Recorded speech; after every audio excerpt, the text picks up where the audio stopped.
ओम नमः शिवाय। दोस्तों, आपका हमारे चैनल पर स्वागत है। आज के इस वीडियो में हम आपको जानकारी देंगे कि यदि आपके जीवन में कर्ज की किसी भी प्रकार से समस्या चल रही है, चाहे वह कर्ज आपका लाखों में हो या करोड़ों में हो, आप इस उपाय को कीजिएगा, चमत्कार आपके सामने होगा और बहुत जल्द आपके जीवन से कर्ज से आप मुक्त होंगे। देखिए, व्यक्ति के जीवन में कई बार ऐसी परिस्थितियां बन जाती हैं या कई बार विपत्ति के समय व्यक्ति को कर्ज अथवा पैसा उधार लेना पड़ जाता है, लेकिन हमारे द्वारा लाख प्रयास करने के बावजूद भी हम उस कर्ज से बाहर नहीं निकल पाते हैं।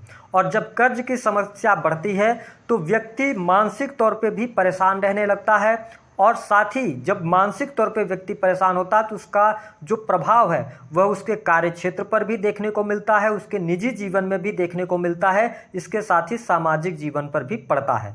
तो आज यह वीडियो आप सभी के लिए मैं लेके आया हूँ। मैंने बहुत सारे लोगों को यह उपाय करवाया है और उससे उनको फ़ायदा हुआ है। आप विश्वास के साथ कीजिएगा, आपको भी फ़ायदा अवश्य होगा। करना क्या है, ध्यान से समझिए। आप कॉपी पेन लेकर इसको लिख भी सकते हैं, लेकिन जो प्रक्रिया मैं बता रहा हूं उसी प्रक्रिया से आपको करने की आवश्यकता है। ठीक है, तो अब नोट कीजिए। आपको लेना क्या है, आपको एक तिकोना झंडा चाहिए, 3 कोने वाला एक लाल रंग का आपको झंडा लेना है।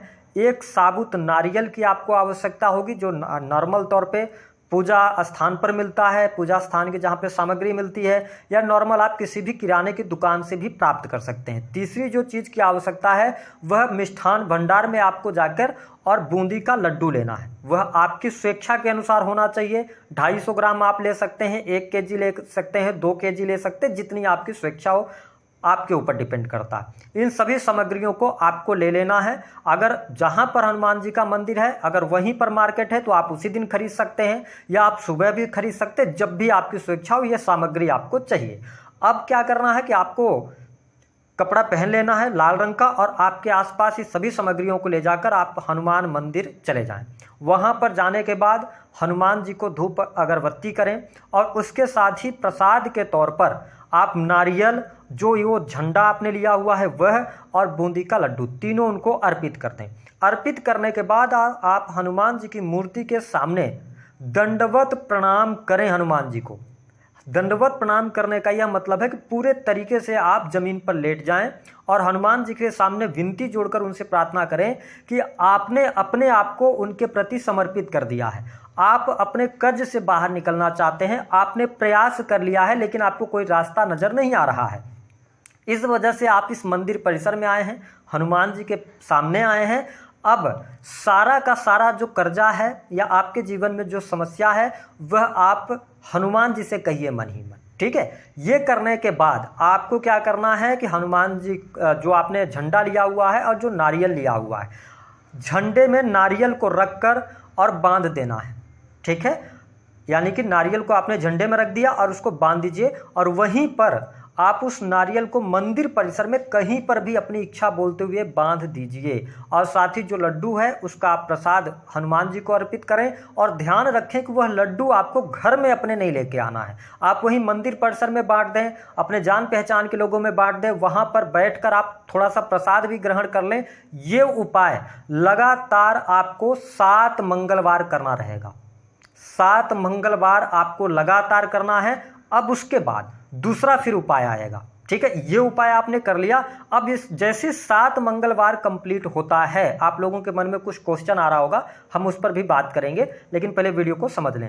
करना क्या है कि जैसे 7 मंगलवार कंप्लीट होता है और 7वें मंगलवार को जब आप हनुमान मंदिर से वापस आ रहे होंगे तो आपके आसपास जो मार्केट है वहां आप किसी भी जहां पर मूर्तियां मिलती हैं आप उस दुकान में चले जाइए और सफ़ेद रंग की गणेश भगवान जी की एक मूर्ति लेकर आइए। ठीक है, मंगलवार के दिन शाम के समय जब आप मंदिर से लौट रहे हो उसी टाइम पर आपको जाकर एक गणेश भगवान जी की सफ़ेद रंग की छोटी मूर्ति आप ले आइए, और मंगलवार को ले आकर उनको रख दीजिए, और बुधवार को सुबह नहा धोकर और विधि विधान से पूजा अर्चना करके उनको अपने पूजा स्थल पर स्थापित कर दीजिए और गणेश आरती कीजिए। उसके बाद उनको दुर्वा, हरी घास जो होती है वह 9 दुर्वा गणेश भगवान जी को आप अर्पित कीजिए। इस उपाय को लगातार प्रतिदिन गणेश भगवान जी की आपको आरती करना है, सुबह और शाम को। सुबह भी आप दूर्वा चढ़ाएंगे और शाम को भी चढ़ाएंगे। अगर इस उपाय को जो 7 मंगलवार आपने किया और गणेश भगवान जी की आरती और दूर्वा चढ़ाना आपने अर्पित कर दिया अपने पूजा स्थल में, 3 महीने तक कीजिएगा, आप देखेंगे कि आपके सामने चमत्कार होगा। आपका करोड़ों का भी कर्जा होगा। मैं ये नहीं कह रहा हूं कि आपको बस लॉटरी आपकी लग जाएगी, आपको जादू की छड़ी मिल जाएगी, लेकिन एक चीज ये जरूर होगा कि आपके जीवन में अवसर ऐसे आने लगेंगे, मौके ऐसे आने लगेंगे, पैसे का फ्लो आपके घर में बढ़ेगा और आप देख पाएंगे कि धीरे धीरे करके आप कर्ज से बाहर होने लगेंगे। अब आप लोगों के कुछ सवाल हो सकते हैं, विशेष तौर पर जो माताएं बहनें इस वीडियो को देख रही हैं, कि अशुद्धि की अवस्था में क्या करें। तो मेरा ये मानना है कि देखिए, आप अगर ऐसी स्थिति में फंस रहे हैं तो बीच में क्या उपाय को छोड़ देना चाहिए, बंद कर देना चाहिए। तो आप उपाय बंद कर सकते हैं, लेकिन काउंट करते रहें। जैसे आपने 2 बार 3 बार कर लिया है ना, और उसके बाद फिर अगर किसी भी कारणवश बीच में छूट गया है तो फिर आप 3 बार किए हैं, तो अब ऐसा शुरू से आपको करने की आवश्यकता नहीं है। फिर से जो 4 बार बचा हुआ है करने के लिए उपाय, वो उपाय को आप आगे कंटिन्यूअस कर दें। बस इस उपाय को करते हुए ध्यान रखें कि आप मंगलवार, गुरुवार और शनिवार के दिन नॉनवेज का सेवन ना करें, शराब का सेवन ना करें। बस इस उपाय को निष्ठा के साथ कीजिएगा। मुझे लगा कि आप लोगों के साथ में इस उपाय को शेयर करना चाहिए, आप लोगों को फायदा हो। ईश्वर की कृपा से, भोलेनाथ की कृपा से आपका कर्जा बहुत जल्दी उतरेगा और आपके भी जीवन में खुशियां आएंगी। तो वीडियो पसंद आया है तो लाइक जरूर कीजिएगा और इस उपाय को करते हुए आपको किसी के साथ में शेयर